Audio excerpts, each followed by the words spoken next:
Welcome guys, welcome to my channel. आज हम लोग जो एनवीएस का पीजीटी इकोनॉमिक्स का जो क्वेश्चन पेपर 15 दिसंबर को हुआ था उसके कुछ क्वेश्चंस को डिटेल में डिस्कस करेंगे। इससे पहले भी हम बहुत से क्वेश्चन पेपर्स को डिटेल में डिस्कस कर चुके हैं, चाहे क्वेश्चन पेपर एनवीएस का हो, केवीएस का हो, एचटेट इकोनॉमिक्स का हो। ये आपके हर इकोनॉमिक्स के कॉम्पिटिटिव एग्जाम में आपकी हेल्प करेंगे, क्योंकि इकोनॉमिक्स के जो हमारे कॉन्सेप्ट्स होते हैं वो क्वेश्चन पेपर से काफ़ी क्लियर होते हैं। तो अब जो हमारा HPSC Haryana public service commission का जो एग्ज़ाम आने वाला है उसमें भी ये हमारी मदद करेंगे क्वेश्चंस, तो इसलिए हमें हर तरह के क्वेश्चन को करते रहना चाहिए। तो आज का हमारा फर्स्ट क्वेश्चन है, देखो क्या है। फॉरवर्ड एंड बैकवर्ड लिंकेज जो है वो लिंकेज वॉज प्रोपाउंडेड बाय, किसने दिया है इस कॉन्सेप्ट को? फर्स्ट ऑप्शन है गुर्नर मिडाल, सेकंड ऑप्शन है हर्शमैन, थर्ड ऑप्शन है बोएक एंड फोर्थ ऑप्शन है लेवेंस्टीन। हर्शमैन ने अनबैलेंस ग्रोथ की थ्योरी दी थी। अनबैलेंस ग्रोथ की थ्योरी में उन्होंने ये बताया था कि अंडर डेवलप कंट्रीज़ के पास उतना ज़्यादा पैसा नहीं होता कि वो हर एक सेक्टर में इन्वेस्टमेंट कर दे, हर एक सेक्टर का डेवलपमेंट हो जाए। तो उन्होंने कहा था कि वहाँ पर एक स्ट्रेटेजी अपनाई जानी चाहिए अनबैलेंस ग्रोथ की, जो एक स्पेशल सेक्टर है जो काफ़ी ज़्यादा कुछ सेक्टर्स को एक मतलब जो इम्पोर्टेंट सेक्टर है जिस पर पूरी इकोनॉमिक्स का विकास निर्भर करता है, पहले उन सेक्टर का विकास किया जाना चाहिए। असंतुलित वृद्धि जो है का कॉन्सेप्ट हर्शमैन ने दिया था और उसी कॉन्सेप्ट के अंदर इन्होंने फॉरवर्ड और बैकवर्ड लिंकेज को इन्वेस्टमेंट के थ्रू समझाया था। तो इसीलिए इस क्वेश्चन का जो आंसर हो जाएगा वो हर्शमैन हो जाएगा। ऑप्शन नंबर बी हमारा यहाँ राइट आंसर हो जाएगा। अगला क्वेश्चन देखिए, अगला क्वेश्चन है एक मैच द फॉलोइंग क्वेश्चन है। मैच द फॉलोइंग क्वेश्चन में आपको मैच करने हैं। फर्स्ट जो आपके पास ऑप्शन है वो गिवन है। फर्स्ट ऑप्शन में बोला है हेमलेट एफ लिस्ट, उन्होंने क्या दिया है? सेकंड है मार्शल लर्नर, हेबरलर एंड जैकोब वाइनर। अब आपको पता है मार्शल लर्नर ने कौन से कॉन्सेप्ट दिया था? मार्शल लर्नर ने हमें जो है इलास्टिसिटी की जो अप्रोच थी उनको किसने दिया था? मार्शल लर्नर ने दिया था। हेबरलर ने अपॉर्चुनिटी कॉस्ट का कॉन्सेप्ट इंटरनेशनल ट्रेड थ्योरी के अंदर दिया है। जैकोब वाइनर ने ये समझाया था कि किस तरह से ट्रेड क्रिएट होता है और ट्रेड का क्या होता है? डाइवर्जन होता है। ट्रेड क्रिएशन का मतलब है किस तरह देश में ट्रेड प्रमोट होता है, और डाइवर्जन होता है कि मान लो एक कंट्री है, एक कंट्री को ट्रेड में स्पेशलाइजेशन है, लेकिन पॉलिसी में आपने इस तरह से चेंजेस किए हैं कि कहीं ना कहीं जिस कंट्री को स्पेशलाइजेशन होता है ट्रेड उससे डाइवर्ट कर जाता है और कोई सेकंड कंट्री को इससे फ़ायदा हो जाता है। तो ये कॉन्सेप्ट जो है जैकोब वाइनर ने दिया था। और फर्स्ट जो है हेलमेट एफ लिस्ट ने, ये हेलमेट एफ लिस्ट क्या थे? हेलमेट एफ लिस्ट ने इन्फेंट इंडस्ट्री का जो आर्ग्यूमेंट है वो दिया था कि हमारे जो उद्योग होते हैं वो भी जो नए नए बने हैं हमारी इंडस्ट्रीज, वो अभी शिशु उद्योग है, हम वो जो है फॉरेन से कंपटीशन नहीं कर सकते, इसलिए हमें उनका क्या करना चाहिए? प्रोटेक्शन करना चाहिए। तो इस कॉन्सेप्ट को हेलमेट एफ लिस्ट ने, मार्शल लर्नर ने इलास्टिसिटी अप्रोच को, हेबरलर ने अपॉर्चुनिटी कॉस्ट को और जैकोब वाइनर ने trade creation and trade diversion effect को दिया था। इसीलिए इस क्वेश्चन का जो आंसर हो जाएगा ऑप्शन नंबर फर्स्ट यहाँ हमारा राइट आंसर हो जाएगा। अगला क्वेश्चन देखिए, अगले क्वेश्चन में क्या बोला गया है? अगले क्वेश्चन में बोला गया है which of the following is not responsible for collapse of Bretton Woods system. Bretton Woods system क्या था? 1944 के अंदर इसको अपनाया गया था, जिसमें हमने फिक्स एक्सचेंज रेट सिस्टम को अपनाया था। अब इन्होंने क्या कहा कि जो ब्रेटन वुड्स सिस्टम है 1960-70 के आसपास आके क्या कर गया था? ये कोलैप्स कर गया था। तो इन्होंने कहा इनमें से कौन सा एक रीज़न जो है उसके कोलैप्स करने का नहीं है। पहला रीज़न है द लिक्विडिटी प्रॉब्लम, कि इसलिए वो कोलैप्स करा क्योंकि तरलता एक बहुत बड़ी समस्या जो थी वहाँ थी।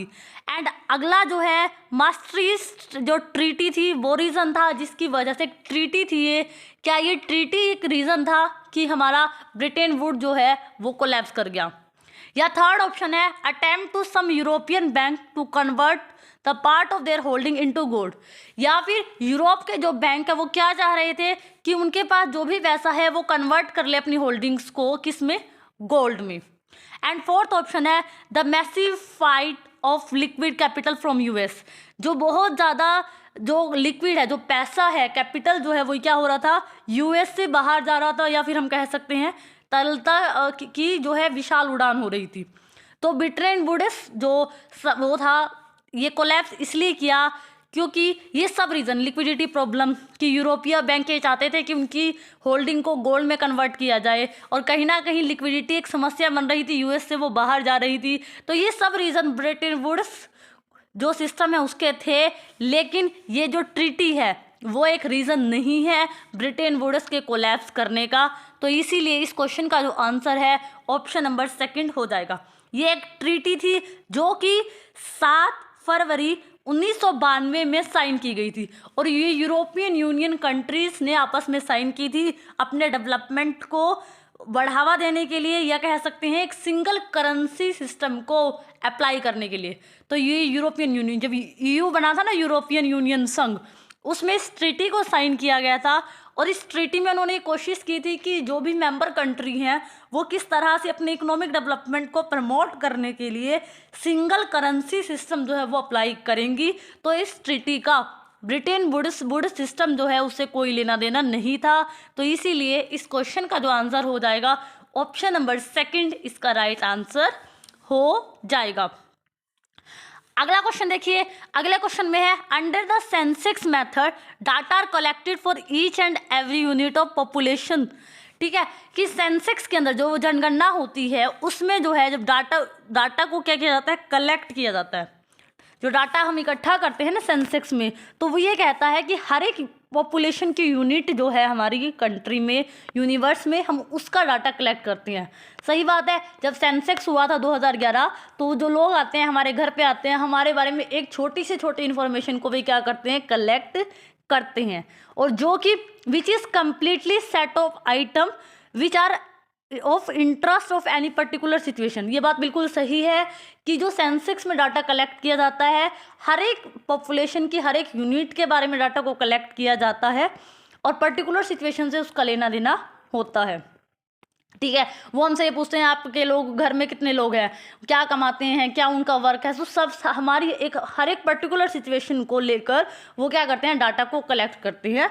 तो ये वाला स्टेटमेंट बिल्कुल सही है। अगला क्वेश्चन स्टेटमेंट देखिए, इन अ सैम्पलिंग टेक्निक, सैंपल को इकट्ठा करने की जो टेक्निक होती है उसको बोला जाता है सैम्पलिंग टेक्निक। सैंपल होता है कि आप पूरी पॉपुलेशन का डाटा कलेक्ट नहीं कर रहे, उसमें से कुछ लोगों को आप एक सैंपल के रूप में लेते हो, और जिस टेक्निक से आप डाटा कलेक्ट करते हो उसको कहते हैं sampling technique. Only a part of universe और a population is studies and conclusion are to drawn on the basis of entire population. वो ये कह रहे हैं सैम्पलिंग, आपके पास एक बहुत बड़ी पॉपुलेशन है, आप इस बात को समझो क्या कह रहे हैं, वो बहुत बड़ी पॉपुलेशन है, इसमें से हम क्या करते हैं, एक सैंपल उठा लेते हैं। मान लो अब 1 करोड़ लोगों को स्टडी करना पॉसिबल नहीं है, तो इसमें से अगर हम 10,000 लोगों की स्टडी कर ले, तो ये हमने क्या कर लिया, 1 करोड़ लोगों में से 10,000 लोगों का सैंपल ले लिया। तो वही बात ये कह रहे हैं, हम सैम्पलिंग टेक्निक की मदद से पूरी पॉपुलेशन को पढ़ने की बजाय क्या करते हैं, हम उसमें से एक सैंपल निकाल लेते हैं और उस पर जो रिजल्ट आता है उसको पूरी पॉपुलेशन पर अप्लाई करते हैं। मान लो आपने स्टडी की थी कि एक करोड़ लोगों में गरीबी के मेन रीज़न क्या है, अब जो आपके जो रिजल्ट आएंगे आप उस पूरी पॉपुलेशन पे क्या कर देते हो, उसको अप्लाई कर देते हो। तो ये स्टेटमेंट भी क्या हो गया, बिल्कुल सही होगा। पर ये जो है, ये जो आर है, एक ही करेक्ट एक्सप्लेनेशन नहीं है, क्योंकि आप देखिए यहाँ सेंसेक्स की बात हो रही है और यहाँ पर सैम्पलिंग टेक्निक की बात हो रही है, और दोनों जो कॉन्सेप्ट हैं, ये हमारा 2011 की जनगणना की बात हो रही है, यहाँ पर आप सैंपल से कुछ भी डाटा को, रिजल्ट को अप्लाई कर रहे हो। तो ये दोनों तो सही हैं, लेकिन R is not a correct explanation of A. तो इसीलिए इस क्वेश्चन का जो आंसर हो जाएगा वो क्या आ जाएगा, option number B right answer. क्योंकि दोनों कॉन्सेप्ट अलग अलग हैं, दोनों बातें तो सही हैं, लेकिन आर जो है एक ही करेक्ट एक्सप्लेनेशन नहीं है। आपको इस तरह से इन क्वेश्चंस को क्या करना पड़ेगा, सोल्व करना पड़ेगा।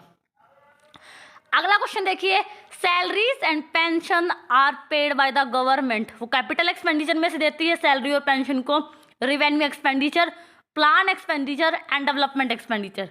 दो तरह के एक्सपेंडिचर होते हैं, एक होता है रिवेन्यू एक्सपेंडिचर और एक होता है कैपिटल एक्सपेंडिचर। रिवेन्यू एक्सपेंडिचर होते हैं अकरिंग इन नेचर, मतलब जो कि हर बार के खर्चे हैं, जैसे कि सैलरी देना किसी को पेंशन देना, ये बार बार क्या करने पड़ते हैं, गवर्नमेंट को करने पड़ते हैं। जो खर्चे बार बार करने पड़ते हैं और जिनकी वजह से ना तो असेट्स में कोई चेंज आता है ना ही गवर्नमेंट की लायबिलिटी में कोई चेंज आता है, तो वो वाले क्या कहलाते हैं, वो खर्चे हमारे रिवेन्यू एक्सपेंडिचर कहलाती है। कैपिटल होते हैं जो फिक्स टाइम पीरियड के लिए होते हैं और जिनकी वजह से असेट्स और लायबिलिटी दोनों में ही क्या आते हैं, चेंजेस आ जाते हैं। अब देखिए सैलरी और पेंशन आपको बार बार अकरिंग है इन नेचर के और बार बार आपको पे करने पड़ेंगे, तो ये कौन से एक्सपेंडिचर कहलाएंगे, ये हमारे रिवेन्यू एक्सपेंडिचर कहलाएंगे। इसीलिए इस क्वेश्चन का जो आंसर है option number B right answer हो जाएगा।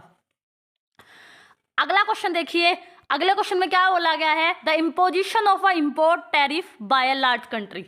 अगर एक बड़ी कंट्री, एक बड़ा देश, मान लो एक कंट्री है, अगर वो ज़्यादा टैरिफ लगाती है तो इससे क्या होगा, usually improve the nation terms of trade and increase the volume of trade, कि जो कंट्री टैरिफ लगाएगी उसकी टर्म्स ऑफ ट्रेड, व्यापार की शर्तें उसके पक्ष में हो जाएंगी और वॉल्यूम ऑफ ट्रेड, जो व्यापार की कुल मात्रा है उसमें वृद्धि होगी। ये बात बिल्कुल गलत है, क्योंकि क्या होता है जब एक कंट्री टैरिफ लगाती है, टैरिफ लगने की वजह से वो चीज़ें महंगी हो जाती हैं, तो कहीं ना कहीं टर्म्स ऑफ ट्रेड तो जो है फायदे की होती हैं, लेकिन कहीं ना कहीं हमारा जो व्यापार होता है, व्यापार की मात्रा भी क्या हो जाती है, कम हो जाती है।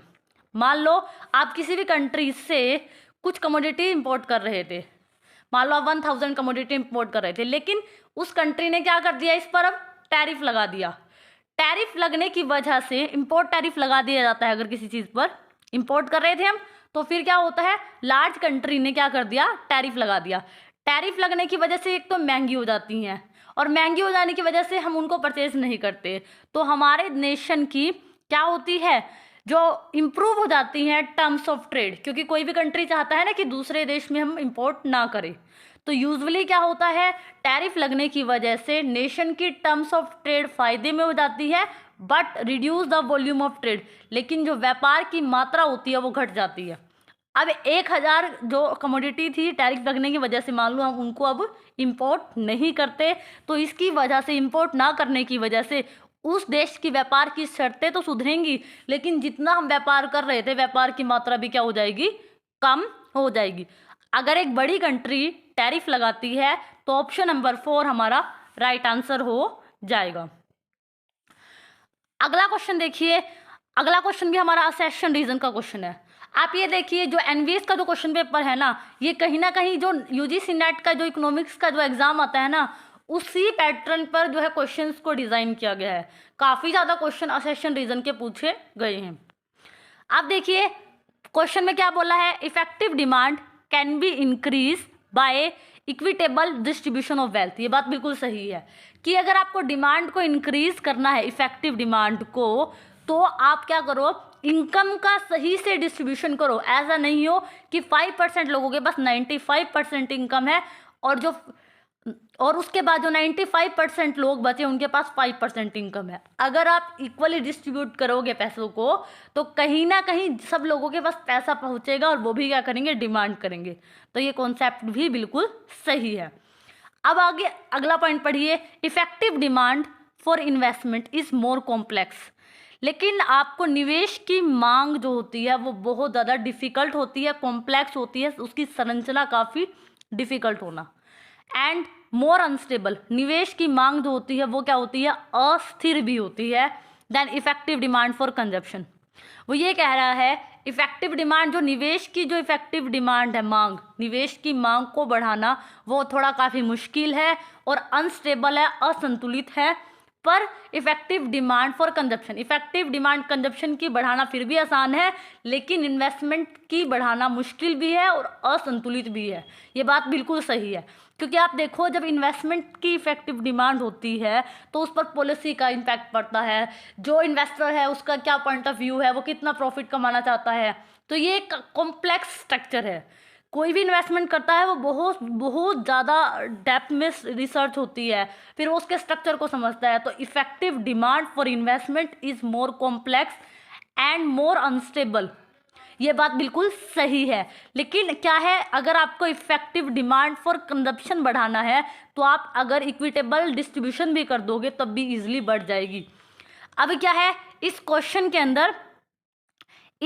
के अंदर जो हमसे पूछा गया था, इस क्वेश्चन में ये भी सही है और ये भी सही है, बट जो बी है वो ए की करेक्ट एक्सप्लेनेशन नहीं है, क्योंकि इन्वेस्टमेंट की डिमांड कॉम्प्लेक्स है और कंजप्शन की आसान है। इसीलिए क्या सिर्फ आप इसी रीज़न की वजह से इफेक्टिव डिमांड को इंक्रीज करोगे, सिर्फ आप इक्वल डिस्ट्रीब्यूशन ऑफ वेल्थ से, तो ये बात बिल्कुल गलत है। तो हम ये कहेंगे A and B are correct, but sorry, हम क्या बोलेंगे, इस क्वेश्चन का जो आंसर हो जाएगा ना, कि हमारा जो स्टेटमेंट ए है और जो स्टेटमेंट बी है वो तो करेक्ट है, लेकिन जो उसकी एक्सप्लेनेशन है वो R is not a correct explanation of A. Option number first हमारा यहाँ पर राइट आंसर हो जाएगा। अगला क्वेश्चन देखिए, SEBI is not responsible for security. देखो सेबी की फुल फॉर्म क्या होती है, security exchange board of India. 1992 में इसकी स्टैब्लिशमेंट हुई थी। तो ये किस चीज़ के लिए रिस्पॉन्सिबल नहीं है? सबसे पहले है promoting efficient services by brokers. जो ब्रोकर सिक्योरिटीज़ को बेचा जाता है, खरीदा जाता है, तो उसमें जो सर्विसेज प्रोवाइड की जाती हैं, तो ये जो है उस काम के लिए उत्तरदायी है कि जो सर्विसेज दी जाए सिक्योरिटीज़ को खरीदने के लिए वो एफिशिएंट सर्विसेज जो हैं इन्वेस्टर्स को दी जाए। तो ये तो बिल्कुल सही है। ठीक है, इन्वेस्टर्स के जो इन्वेस्टमेंट प्रोटेक्शन, जो निवेश करता होता है, जो इन्वेस्टमेंट करता है डिफरेंट सिक्योरिटीज़ में, पैसों को लगाता है, डिवेंचर्स में लगाता है, तो उनके जो हितों की रक्षा करना भी इसका काम है कि उनके साथ कोई दलाली ना हो। Ensure fair practices by company, कि कंपनियां किसी तरह का इनके साथ धोखाधड़ी ना करे, इसकी भी एंश्योरिटी सेबी का काम है देखना। लेकिन उनकी इनकम को improving the earning of share holder, इसमें ये कोई काम नहीं करता। उनकी इनकम को इम्प्रूव करना इसका काम नहीं है। इसका काम है कि जो इन्वेस्टमेंट हो रही है उसमें कोई धोखाधड़ी ना हो, उनको सही सर्विसेज मिले, ये काम सेबी देखता है। तो किस चीज़ के लिए सेबी रिस्पॉन्सिबल नहीं है? Improving the earning of share holder is the right answer for this question. अगला क्वेश्चन देखिए, अगले क्वेश्चन में बोला गया है the negative relationship between the gap between actual GDP and trend value and the difference between actual unemployment rate and इस equilibrium value. इसको क्या बोला जाता है? ओम्स लॉ ही बोला जाता है। ऑप्शन नंबर सेकंड हमारा राइट आंसर होगा। आप क्वेश्चन को देखिए, क्वेश्चन में ये कह रहा है कि आपको पता है ओम्स जो लॉ होता है वो रिलेशनशिप को दिखाता है अनएम्प्लॉयमेंट रेट में और जीडीपी का जो प्रोडक्शन घटता है उसमें। ओम्स लॉ आपको ये समझाने की कोशिश करता है कि किसी इकोनॉमी में अगर 1% डिक्रीज होगी अनएम्प्लॉयमेंट तो जीडीपी के प्रोडक्शन में कितनी डिक्रीमेंट आती है? तो जीडीपी का जो प्रोडक्शन है वो 2% से घटता है। तो आपको समझ आया कि अनएम्प्लॉयमेंट में और जीडीपी के प्रोडक्शन में अगर रिलेशनशिप को कौन बताता है? ओम्स लॉ बताता है। और इसका क्या बता रहा है? देखो वही तो लिख रखा है, the negative relationship between the gap actual GDP and this trend value.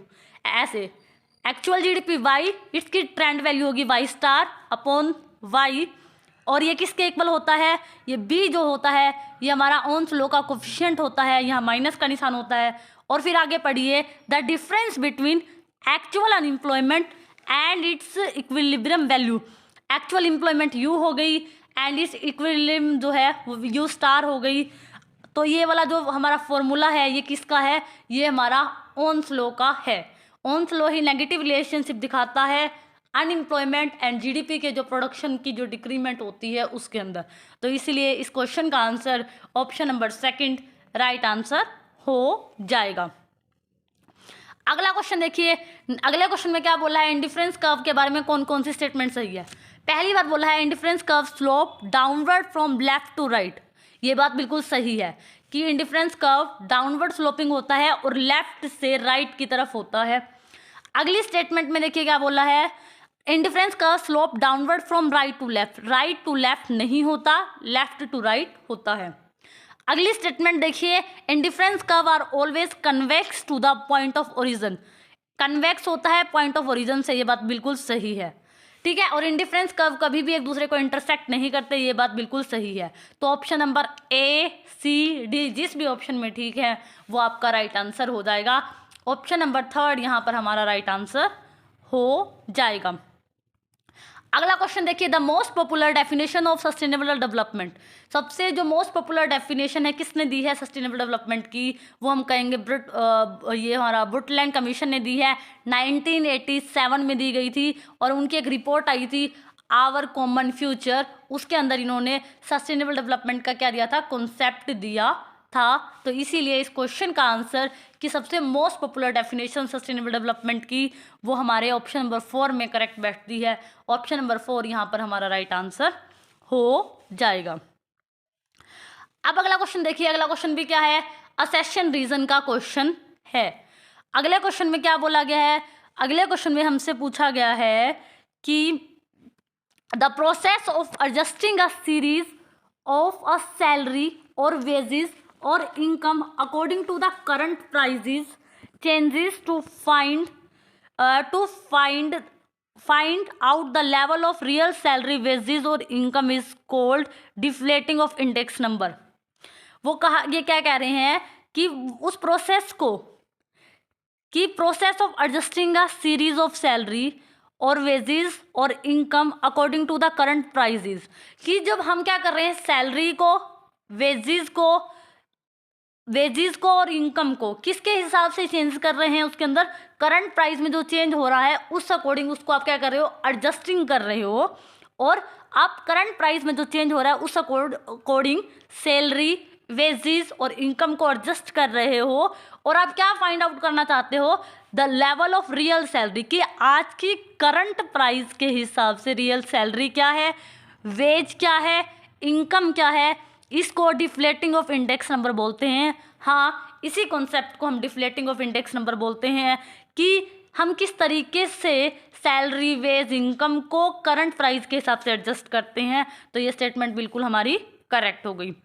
अगला देखिए, index number are devices for measuring difference the magnitude of group of relative variables. हाँ, इसमें जो हम वेरिएबल्स को जो स्टडी करते हैं वो कौन से होते हैं, रिलेटिव वेरिएबल्स के मैग्नीट्यूड को स्टडी करते हैं। तो ये स्टेटमेंट भी सही है, पर ये आर जो है रीजन नहीं है ए का, तो इसीलिए हम किसके साथ जाएंगे, A and R correct but R is not a reason of A. Option number second यहाँ पर हमारा राइट आंसर हो जाएगा। अगला क्वेश्चन देखिए, the trader reduce the risk of loss in currency fluctuation through which of the following. कि एक trader है, ट्रेडिंग करता है, वो क्या करना चाहता है, लॉस जो है करेंसी को जब ट्रेड किया जाता है तो उसके फ्लक्चुएशन होता रहता है, करेंसी का जो मूल्य है तो घट जाता है या बढ़ जाता है। तो उस सिचुएशन में अगर उसको लॉस है तो उससे वो बचने के लिए क्या करता है, ऑप्शन है आर्बिट्रेज, सेकंड ऑप्शन है hedging, speculation, both hedging and speculation. जब क्या होता है वो रिस्क से बचने की कोशिश करता है तो वो हेजिंग करता है, और जब वो क्या करता है रिस्क से बचने के साथ साथ उसमें आप प्रॉफिट को कमाना चाहता है, रिस्क लवर होता है तो वो स्पेक्यूलेशन करता है।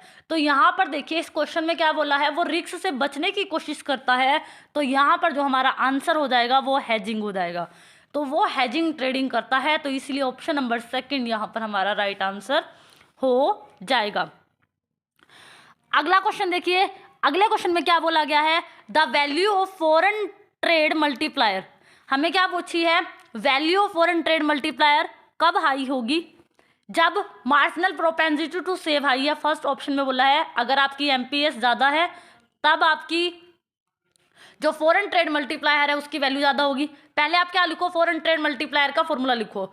फॉरेन ट्रेड मल्टीप्लायर का फॉर्मूला होता है change in export upon change in export upon change in, अगर हम ट्रेड कहे या इनकम कहे कुछ इस तरीके से। तो देखिए when marginal propensity to consume of good is high, अगर आपकी एमपीसी हाई है तब सही है, ठीक है। या मार्जिनल प्रोपेंसिटी टू इंपोर्ट की हाई है तब आपका जो मल्टीप्लायर की वैल्यू है वो ज़्यादा होगी। या फिर एन इंक्रीज इन इंपोर्ट, अगर आपके इंपोर्ट बढ़ जाते हैं तब क्या होगा, तब आपकी फॉरेन ट्रेड मल्टीप्लायर की वैल्यू बढ़ेगी। अब आप देखिए फॉरेन ट्रेड मल्टीप्लायर का जो संबंध होता है वो एक्सपोर्ट और इंपोर्ट से होता है तब, लेकिन जब आपके क्या बढ़ेंगे, जब आपके एक्सपोर्ट इंक्रीज करेंगे तो ऑटोमेटिकली क्या हो जाती है, फॉरेन ट्रेड मल्टीप्लायर की वैल्यू क्या हो जाएगी, इंक्रीज करेगी। तो इसीलिए ऑप्शन नंबर जो 4th है यहाँ पर हमारा राइट आंसर हो जाएगा।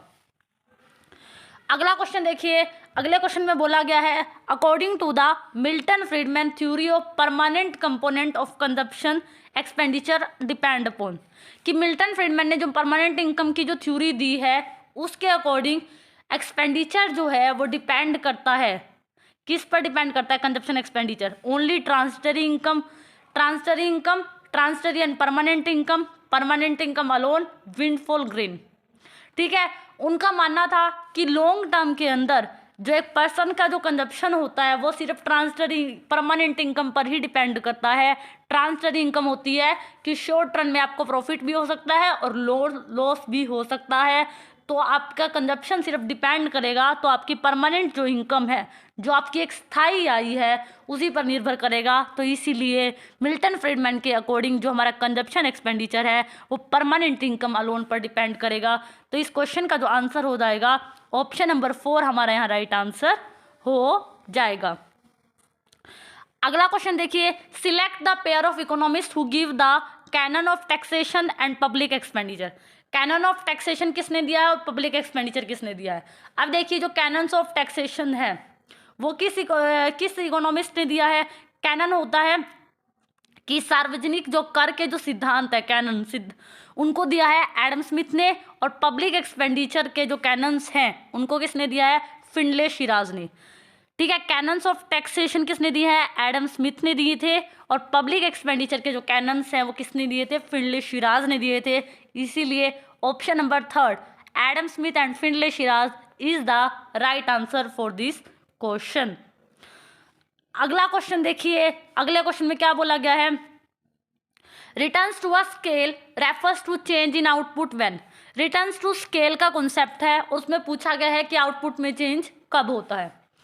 ठीक है, रिटर्न्स टू, अब आपको देखो क्वेश्चन से क्या समझ आ गया, रिटर्न टू स्केल है। अब आपको पता है एक शॉर्ट रन टाइम पीरियड होता है, एक लॉन्ग रन टाइम पीरियड होता है। शॉर्ट रन में रिटर्न्स टू फैक्टर सप्लाई होता है, ना कि रिटर्न्स टू स्केल। इसका मतलब आपको समझ आया कि आपका लॉन्ग रन का कॉन्सेप्ट है, और लॉन्ग रन में क्या होते हैं, आपके सारे फैक्टर्स वेरिएबल होते हैं, कोई भी फैक्टर फिक्स नहीं होता। अब हम क्या करते हैं, आंसर को ढूंढते हैं कि returns to a factor refers to a change in output. Output में चेंज कब होगा, जब all of production factor, all the factor of production are change in same proportion, कि जब उत्पादन के सभी संसाधनों को चेंज किया जाएगा एक सेम प्रपोर्शन में, या सम फैक्टर आर चेंज, और कुछ को कांस्टेंट रखा जाएगा, कुछ में चेंज किया जाएगा, या फिर there is change in a factor proportion, या सिर्फ आप फैक्टर्स के प्रपोर्शन में चेंज करोगे, या fix factor kept constant and quantity of variable factor increase.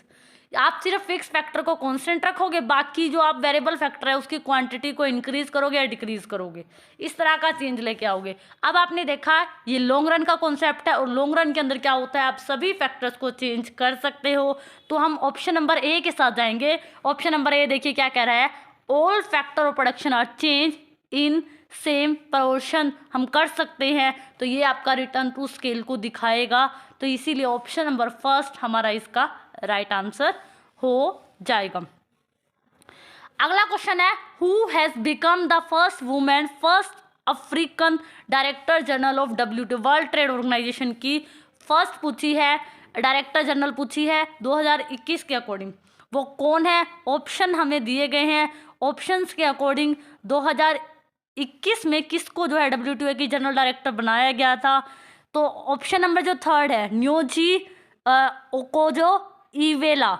न्योजी ओकोजो Iweala जो है वो जो है एक इकोनॉमिस्ट होने के साथ साथ ग्लोबल फाइनेंस एक्सपर्ट हैं, और उनको वर्ल्ड ट्रेड ऑर्गेनाइजेशन में क्या बनाया गया था, फर्स्ट डायरेक्टर जनरल बनाया गया था वर्ल्ड ट्रेड ऑर्गेनाइजेशन का। तो इसका जो आंसर है वो option number 3 right answer for this question.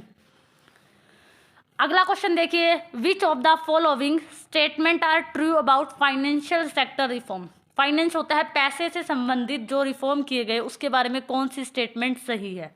First statement ये कह रही है financial sector reform mainly relates to banking sector. ये बात बिल्कुल सही है कि फाइनेंशियल सेक्टर रिफॉर्म जो होते हैं, वित्तीय क्षेत्र में जो सुधार किए गए, उनका संबंध बैंकिंग प्रणाली से है। ये बात सही है। अगला देखिए, financial sector reform mainly relates to foreign exchange market. जो विदेशी प्रतिभूति बाजार होता है उससे इनका मेनली संबंध होता है। तो ये स्टेटमेंट भी बिल्कुल सही है।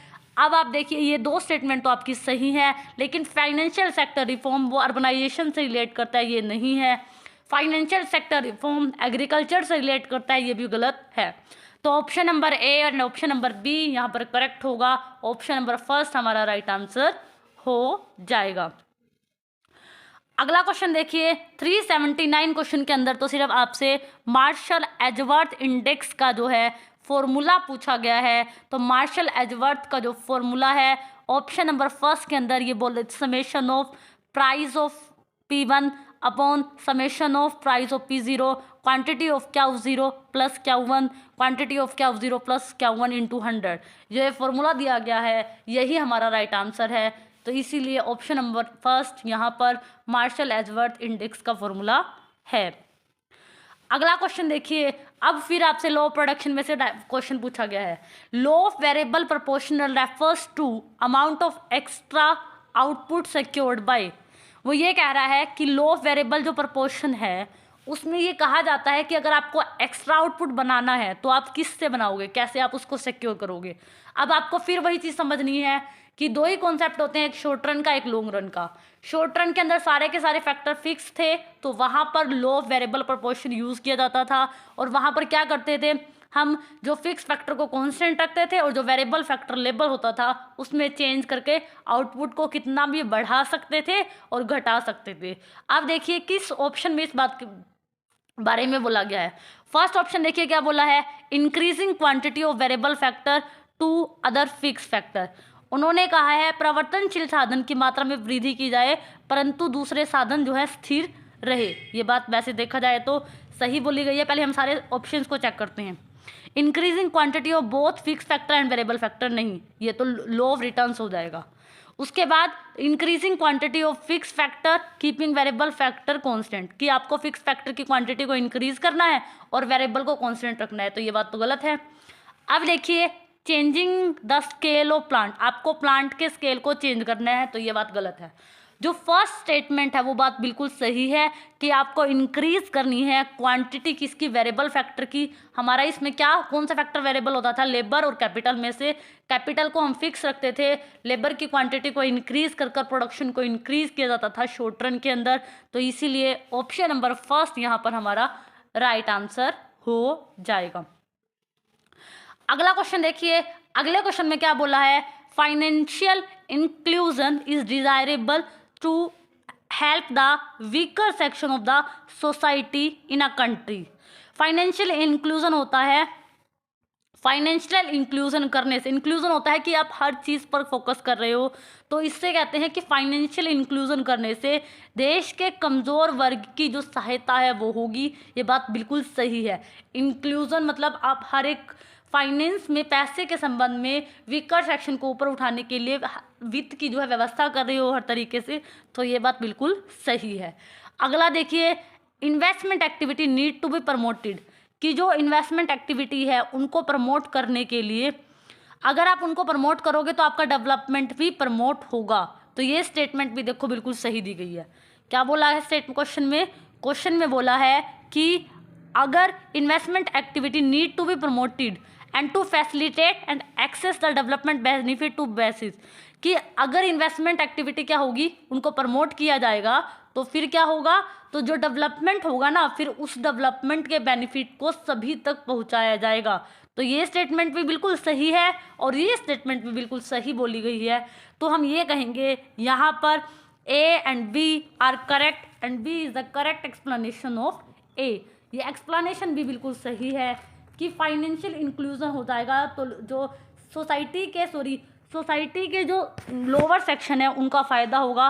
तो दोनों ही बातें बिल्कुल सही हैं। तो हम यहाँ कहेंगे A and B are the correct and ये देखो both A and R are the correct and R is the correct explanation of A. Option number C के साथ हम क्या करेंगे, जाएंगे। 40 में से 30 से 32 क्वेश्चन के आसपास डिटेल में डिस्कस हो चुके हैं। जो बाकी क्वेश्चंस हमारे बचे हैं वो हम नेक्स्ट वीडियो के अंदर डिटेल में डिस्कस करेंगे। आई होप सो आपको वीडियो समझ आई होगी, अच्छी लगी होगी। अगर आपको मेरी वीडियो अच्छी लगी हो तो प्लीज़ मेरे चैनल को लाइक करना, शेयर करना एंड सब्सक्राइब करना। Thank you so much for watching this.